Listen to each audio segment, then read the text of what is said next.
और मुजम्मिल सोहरवर्दी हमारे साथ हैं सुबह को। मुजम्मिल साहब, थैंक यू वेरी मच। पहले तो ये बताएं कि ये इसहाक डार साहब के नवासे की क्या कहानी है, असल कहानी क्या है? कुछ नहीं सर, असल कहानी ये है कि कुड़ियां तो पैसे लेने से ट्रैप ट्रूप करके, हनी ट्रैप करके कुड़ियां पाकिस्तान बुला ली हैं, बन ली हैं, पैसे ले ले, उसके बाद रौला पै गया, फड़े गए, अंदर हो गए। सादा सी कहानी, इसमें ऐसी कौन सी बात है? उन्होंने मैंने हमारे यहाँ पिंडा च नहीं होंगे जिदे को पैसे लेने उन्होंने बन दो, ए मुंडे ने भी वही सोचा, कुड़ियां तो पैसे ले लेने, पाकिस्तान बुलाने ते बन लेने, पैसे ले लेंगे। चाइल्डिश सोच सी, 24-25 साल के मुंडे सन फड़े गए ने, मेरा ख्याल 14 लंबे अंदर ने। तो इसहाक डार साहब का नवासा भी उसमें है? जी उसमें और उसने भी फिर अगवा किया बराए तावान? उसने उसने भी अगवा किया बराए तावान, वो भी अंदर है, FIR में उसका नाम है। लड़कियों का 164 का बयान हो गया। देखिए, आप कानून समझते हैं, मैं भी कानून समझता हूँ। 164 का जो बयान है ना मजिस्ट्रेट के आगे, वो उसको कोई चीज नल एंड वाइड नहीं कर सकती। वो एक आजाद हैसियत में आप मजिस्ट्रेट के पास जाके बयान देते हैं और उसकी गवाही की बहुत हैसियत होती है। और विक्टिम का 164 का बयान अदालतों ने कभी नल एंड वाइड नहीं किया। वो जो 164 का बयान है, वो इन मुलजमों का डेथ वारंट है। अदालत के ट्रायल में विक्टिम्स ने कोई गवाही नहीं देनी है। इन मुल्जमान ने अपनी बेगुनाही साबित करनी है, जिसके ऊपर 164 का बयान और पुलिस की तफ्तीश मौजूद होगी। उनका वकील, वो वकील भी नामजद कर सकती हैं, स्टेट भी उनका वकील नामजद कर सकता है। मुझे तो सजा उनके पक्की होने नजर ना आ होने की जरूरत नहीं है? उनके होने या ना होने की जरूरत नहीं है। और जो गरीदा फरूकी साहब की है ना कि सुलहनामा लिखा लिया है, जब हम्म। 164 का बयान हो जाए तो सुलहनामा की कोई हैसियत नहीं रहती। वो सुलह भी अदालत में आकर होनी है। आपको याद है पिंडी में एक लड़का लड़की डेट मार रहे थे, फ्लैट में एक बंदा पहुंच गया, उसने तस्वीरें बना ली, उसकी बाद में सुलह भी हो गई तो अदालत ने सजा बरकरार रखी थी। ये स्टेट जो है वो प्रोसिक्यूटर है। तो ऐसे केसेस में सुलह भी नहीं चलती। और जब 164 का बयान हो गया हो, फिर अदालत से बाहर हुई हुई सुलह की भी कोई लीगल वैल्यू नहीं हो। हाँ, उनको असल में पता नहीं है इसका, मेरा ख्याल है, क्योंकि मेरे ऊपर एक जी। दफा एक केस था और हम्म, मुद्दई जो है उसकी डेथ हो गई, अनफॉर्चुनेटली, वेरी सैडली। हम्म, लेकिन वो केस चलता रहा और हम्म, मुझे फाइट करना पड़ा जाके। बिल्कुल। तो इसलिए मेरा ये ख्याल है कि टेक्निकली, मुझे जैसे आपने देखा जाफर चीज वालों का वो लड़का था, हम सब कहते थे अमेरिकन नेशनल है, बिलियनर है, ये है, वो सजाए मौत पे खड़ा है। इसी हम्म। तरह अयाज अमीर साहब का बेटा भी नहीं छूट सका। मुझे नहीं लगता कि ये जो इसहाक डार साहब का नवासा है, ये छूट सकता है या बच सकता है। ये कानून के ऐसे शिकंजे में फंस गया है कि इसको, इसके साथियों को, 8 लोग गिरफ्तार हो गए हैं, आठों के आठों जो उन्होंने नामजद किए थे। सजा हो जाएगी कानून से। सजा देना अदलिया का काम है। जैनब वाले केस में अदलिया ने 7 दिन में सजा दे दी थी। कुछ केसेस में अदलिया 10 साल में देती है, कुछ केसेस में 7 दिन में देती है। हम तो चीफ जस्टिस से रिक्वेस्ट कर सकते हैं कि अर्ली सजा दे दे बस। लेकिन ये तो नहीं होगा कि इस केस में केस लंबा और इनकी बेल हो जाए तब तक बीच में? मुझे नहीं लगता रेप में और अगवा में बेल होगी। और अगर हम्म। बेल कौन सा जज लेगा, मैं तो समझता हूँ chief justice Lahore high court को इसके लिए स्पेशल जज नॉमिनेट कर देना चाहिए और स्पीडी ट्रायल करा देना चाहिए। ऐसी कौन सी बात है? ये तो मरियम ने नहीं करना ना, ये तो chief justice Lahore high court ने करना। लेकिन बड़ा क्रेडिट है, मरियम ने रिश्तेदार होने के बावजूद पकड़ के अरेस्ट कर दिया। सर, अरेस्ट, मैं आपको एक बात बताऊं, क्या लड़का रातों रात पाकिस्तान से भगाया नहीं जा सकता था? यहाँ भाग सकता था।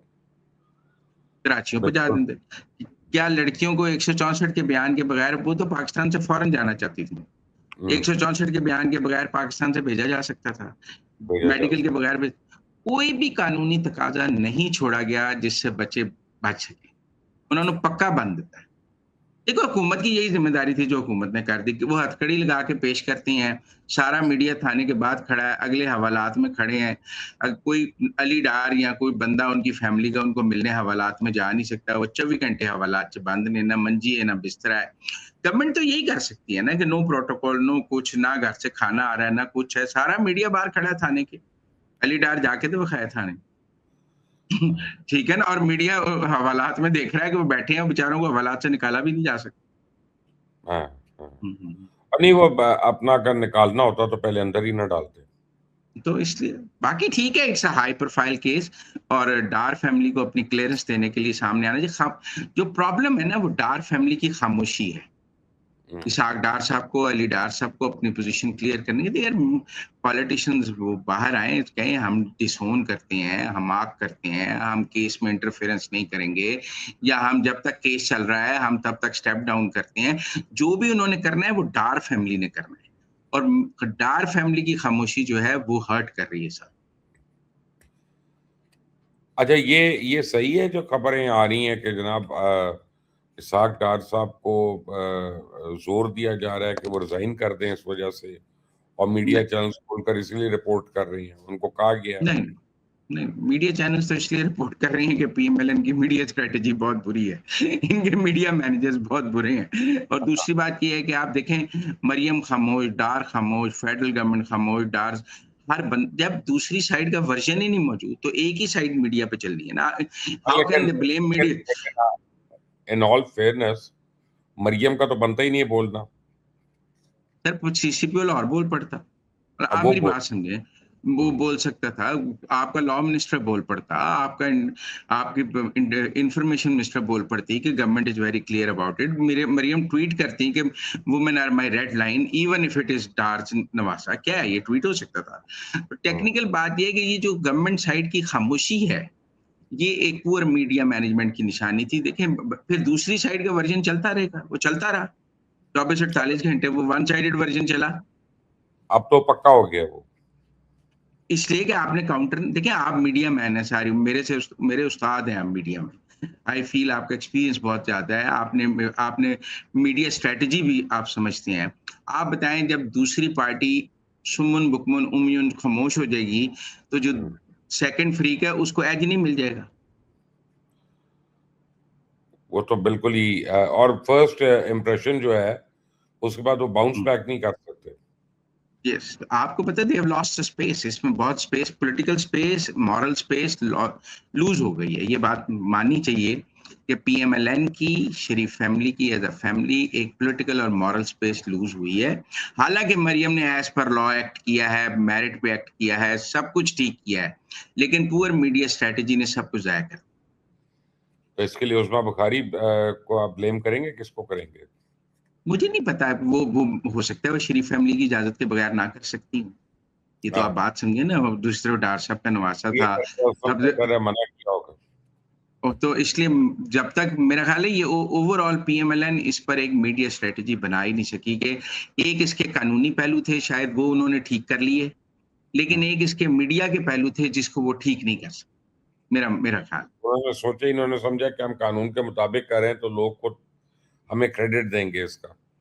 ऐसे नहीं होता, आपको बताना पड़ता है। माँ सुत्ते पे पुत्र दा मुंह चुमे, पुत्र नु नहीं पता लगता। हाँ, हाँ। अच्छा, तो सुते पुत्र ਨੂੰ ਹੁਣ सुता या पुत्र ਜਿਹੜਾ है वो हाँ। अगवा बराए तावान एंड रेप दोनों केसेस में अंदर जाएगा कि एक देखो, में? जो लड़कियों लड़कियों ने बयान दिया है, उन्होंने कहा है कि वो डार ने हमें रेप नहीं किया, बाकी 3 ने किया है। जो मेडिकल रिपोर्ट आई है उसमें भी जो तीनों के डीएनए मैच हुए हैं, सीमेंस मैच हुए हैं डार के नवासी करने को। लेकिन अगवा बराए तवान का पर्चा भी इक्वली गुड है, और किसी रेप सीन पे साथ फैसिलिटेटर होना भी इक्वली गुड है। इसमें कितनी को सजा हो जाती है? इसमें तो फांसी भी है, उम्र कैद भी है। हम्म। मुझे अच्छा, तो लगता है जो रेपिस्ट है उन्हें फांसी भी हो सकती है, और डार को हम्म। उम्र कैद हो सकती है। अच्छा, जो कई लोग हैं, मैंने कल रात को टिकटॉक पे देख रहा था, वो लिंक कर रहे हैं दो चीजों को। पिंडी के अंदर जो एक मिनी कू हुआ है पूरी इंतजामिया के ऊपर, जो 1 घंटे के अंदर सारे लोगों को, टॉप लोगों को, सीसीपीओ को, डीपीओ को, हर एक को उड़ा दिया पकड़ के। पंजाब हुकूमत को आधी रात में क्या ख्याल है? मुझे लगता है वहां बहुत बड़ा कोई करप्शन स्कैम है, हम्म। जिसकी स्टोरी अभी बाहर आएगी, जिसकी डिटेल्स अभी बाहर आएंगी। वहां कोई लंबा करप्शन स्कैम हो गया जो पकड़ा खैर, गया।